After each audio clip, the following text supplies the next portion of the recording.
E tem dois projetos grandes na área de Surfside tomando lugar. E promete uma facilidade que basta avançar acaba de um trabalho de construção e de duas partes, qual te cambio na infraestrutura da área. Pero o trabalho aquilo inicia começo de outro ano.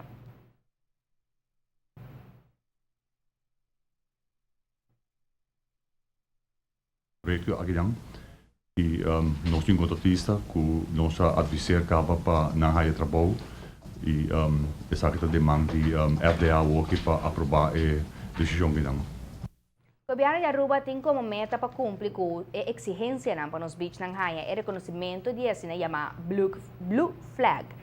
Entre a exigência e facilidade disponível da prioridade. O gebouw de faciliteiten daarbij quiosque, caminho com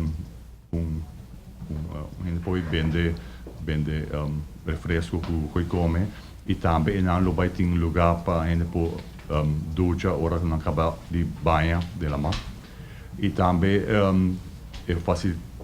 parte infraestrutura dá para criar parkeerplaats e melhor ambiente para poder no beach.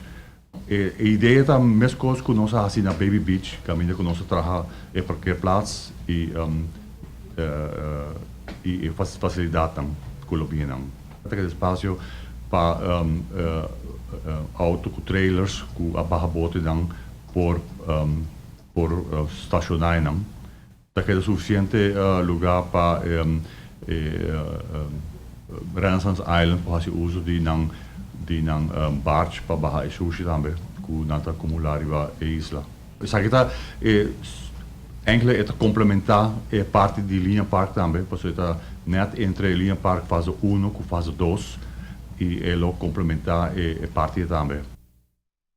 A facilidade para pôr para cada clade e prometer luna não para ano 2005 e o projeto de infraestrutura lo iniciado em primeiro luna de ano venidero e tem como duração 6 lunas. Sa aqui tem inversão de 1,8 milhão florin e a suma aqui está partir entre FDA que lo cobre a parte de infraestrutura e a facilidade que também essa aqui também queda cobrir para TPAF, qual que é Tourist Product Enhancement Funds.